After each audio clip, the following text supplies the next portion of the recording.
سابقوا إلى مغفرة من ربكم وجنة عرضها كعرض السماء والأرض أعدت للذين آمنوا بالله ورسله ذلك فضل الله يؤتيه من يشاء والله ذو الفضل العظيم তোমরা অগ্রে ধাবিত হও তোমাদের পালনকর্তার ক্ষমা ও সেই জান্নাতের দিকে যা আকাশ ও পৃথিবীর মতো প্রশস্ত এটা প্রস্তুত করা হয়েছে আল্লাহ ও তার রসূলগণের প্রতি বিশ্বাস স্থাপনকারীদের জন্যে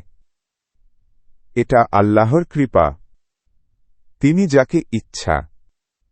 এটা দান করেন আল্লাহ মহান কৃপার অধিকারী